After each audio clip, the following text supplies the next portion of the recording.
And we've got Ashton right here joining us. Unmute there. There we go. Hi, Peggy. Hi, Brett. How's everyone doing? Everybody good. Good. Hi, everyone. I'm joining you from outside of Panera right now, just because of how my day is working. So I'm sorry if you hear some background noise while I'm speaking. But my name is Ashton Wells, and I work with the American Cancer Society here in Kansas City. So I work really closely with Peggy and Brett here in Kansas City, and I just have a little bit of information to share with you about ACS and male breast cancer. So you can go to the next slide, Brett. So we actually just rebranded and updated some of our vision and mission statements. And so these are our updated statements. So our vision is to end cancer as we know it for everyone. And our mission is to improve the lives of people with cancer and their families through a variety of ways, which are listed there. So we're really excited about this new kind of brand refresh and these updated mission and vision statements. And you can go to the next slide. Perfect.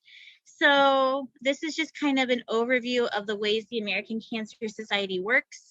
We have these different pillars that we really invest in. The first being patient support, which is our Hope Lodge and our Road to Recovery program, as well as our information center and our 1-800 number. So all of that's our patient support. We also have an advocacy arm. It's called the American Cancer Society Cancer Action Network.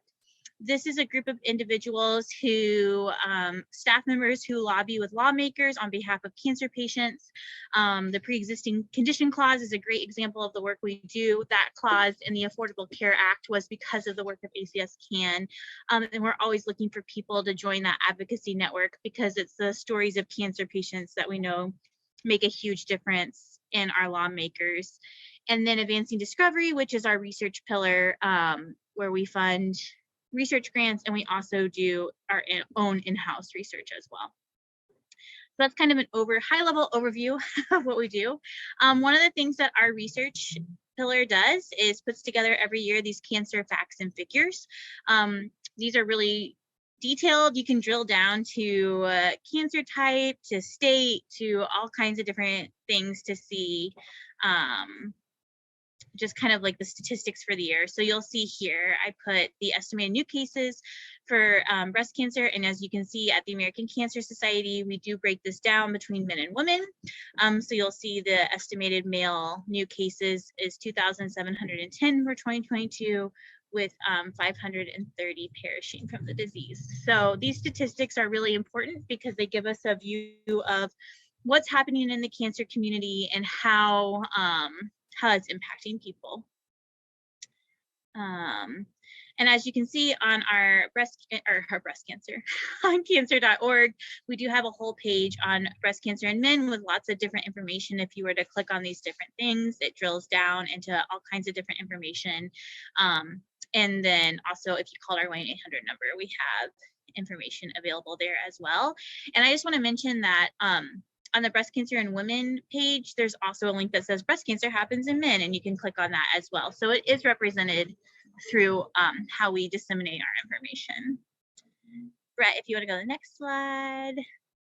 So one of the things I really wanted to bring to your attention, I mentioned it briefly earlier, is our fightcancer.org, which is our ACS CAN component. This is a great way to get involved as cancer survivors or people who have supported cancer patients, and really advocating through our lawmakers to support policies that support all cancer patients, including men with breast cancer. I know that one of the barriers that is seen a lot for male breast cancer, people diagnosed with male breast cancer, is getting insurance coverage for the screenings needed and for the things that are needed for that. And so one of the ways that we're continually pushing is through our ACS CAN, through our Cancer Action Network, really trying to get lawmakers to understand just how important it is that all cancers are covered, how important clinical trials are, and things like that. And all that is done through our Cancer Action Network.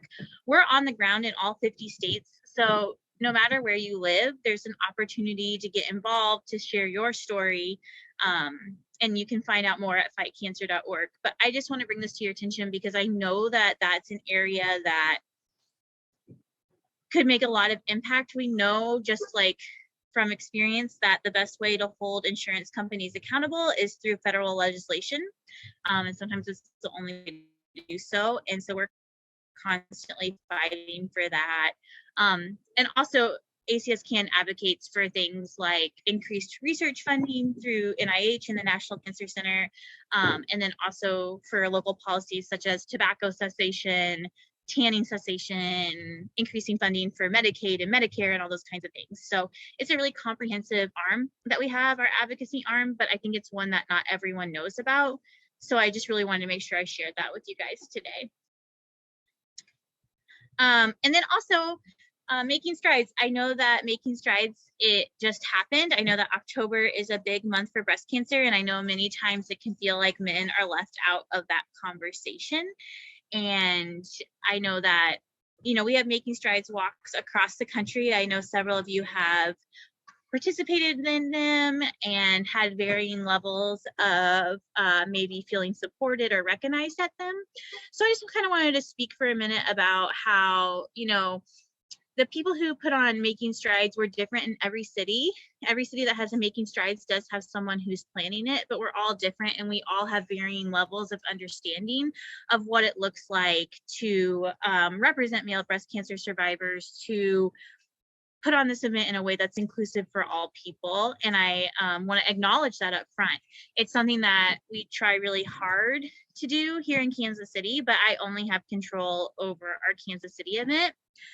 So I just wanted to give you guys some just like information about what that looks like. So each Making Strides event does have a volunteer leadership team. So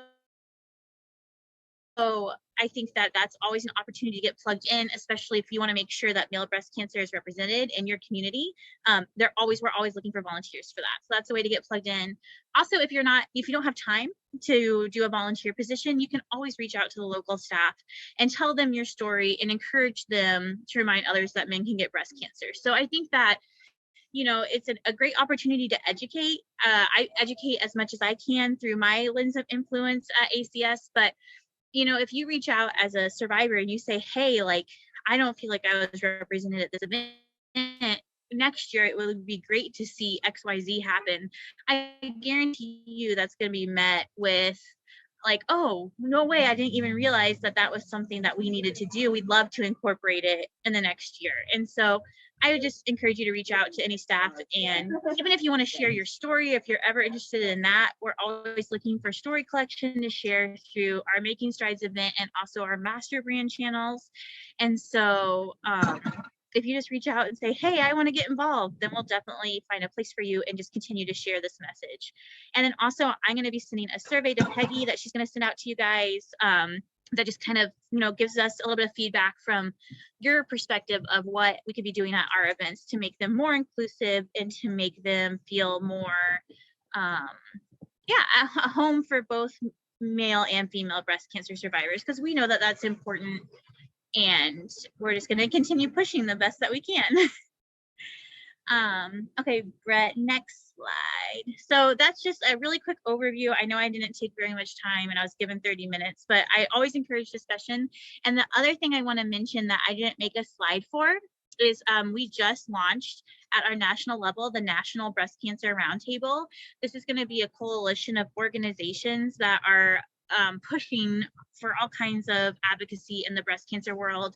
And Peggy has applied for Male Breast Cancer Happens to be a part of that roundtable. And I made sure to reach out to our chief patient officer to make sure that's represented as well. So just know that we're continuing to, we're not perfect. We have, like I shared, some resources out there for people, and we're continuing to work on it, but we are here to be a representation, to be an advocacy group, to continue to share information.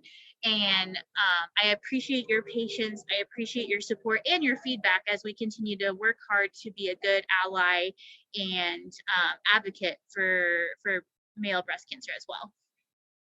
You're amazing. Thank you, Ashton. Yes, you've always included our men. Yes, and I will always do so, and I'll be reaching out just to make sure to try and get it from a nationwide perspective. But I think the biggest challenge we face in that space is just the turnover of staff. Like we have a high turnover position. So, and it is very much so, but from day one, you all are the only ones that actually recognize male breast cancer, and we can't thank you enough. yeah, Bill, you have a question. Well, yes, actually, I've been on the Making Strides Committee here in Los Angeles area for 3 years, and had to disconnect from it 2 years ago when they took it out of my geographic area and kind of combined areas, made LA something much further east for me, and making the other part of the LA I'm in much further west into Ventura County. So I was very disappointed about that. I also found over the years that it was very difficult to get male involvement. I was pretty much the only man on the committee. I was the only man on the committee, and had to make sure that we included, as Ron had mentioned, a few dots of blue in everything that was going on, and made presentations at each of our Making Strides events. And it moved very slowly, and I'm concerned that the imagery at the ACS website, especially in the discussions of breast cancer, until you get to the page that is specifically male breast cancer oriented, has no men included in it. Or if they are included in it, it's in the background. And it's men who are supporting the women who are in the foreground, kind of thing. And that's really just a comment. I know you, as a regional leader of all of this, you could contribute the information, but don't have any control of it. The other question is, do you know of any legislative bills that are coming up in this Congress, which ends in January, that need some sort of on the Hill advocacy? Because I have extreme access on the Hill. That's awesome, Bill. And I encourage you at fightcancer.org, that website, they'll have their legislative priorities kind of laid out for you.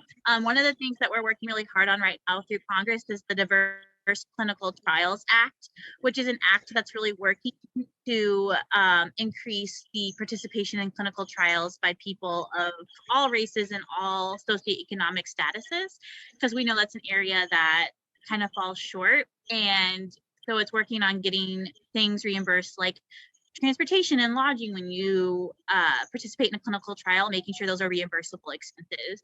And so I know that's a big thing that they're working on pushing through. And then also through budget negotiations, making sure we're increasing funding for cancer research are two of the big priorities I know we have going on right now. But there'll be more information on those at that fightcancer.org as well. Okay, I spent a couple of years doing peer reviews cool. for the DoD on breast cancer applications for breast cancer research. And in the 2 years that I did it, and the something close to 80 different proposals that I reviewed, not one of them was inclusive of men. Yeah, it can be. I think it's also encouraging, and this is not something within ACS's maybe sphere of control, but when institutions encourage their researchers to apply for funding, right? For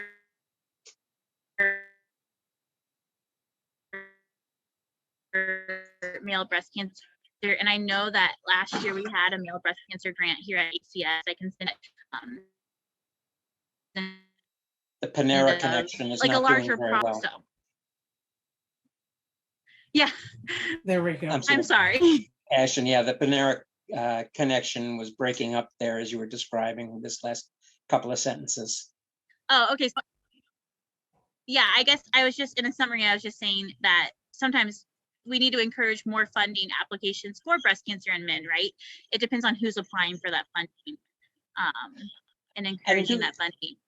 And doing it specifically for men is much more difficult than, I think, being inclusive of men, just because the funding for breast cancer research there's a lot of money out there. I mean, it's never enough, but there's a lot of money out there, and making it inclusive of men rather than specific to men is probably an easier battle. Yeah, I would agree with that. And I know that we had a male breast cancer research grant here at ACS last year, so just know that it's not being ignored. Great. Yeah, and thank you for being here. This is Benny. I just want to add, because we were discussing about the, the breast cancer, especially male breast cancer grants. Being a scientist, I know the difficulty on that, because, for example, Bill was talking about the DOD grant. The DOD grant only 3% funding. So if out of 100 grants, 3 grants funded. So in that, even if you submit a male breast cancer grant, the chances are, out of 100, you get 3 grants funded. So the majority of the grants will be on female breast cancer. That is, of course, because I was, and I'm involving with this program for, I think Peggy know that, for a few years. But the thing is, I couldn't get even a single grant I could submit on male breast cancer, because there is no much resources available on that, because I don't, I always discuss this. I really wanted to involve more into this, but the thing is, I don't know how to go about it, like to make a beginning. So we have to use with what is available, because most of the cell lines are from females.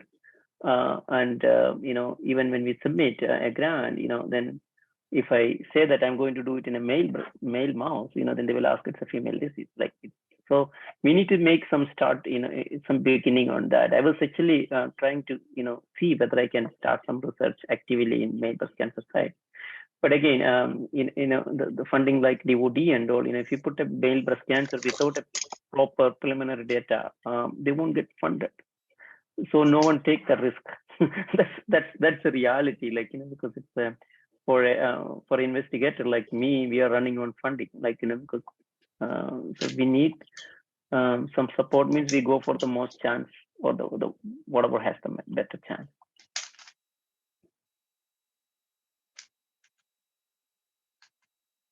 And I'll just say I'm excited to see what happens with the National Breast Cancer Roundtable, and maybe that's an area that they can start making something as that continues to grow. Now, it won't be immediate, but as that continues to get in place and grow, that might be a topic of conversation.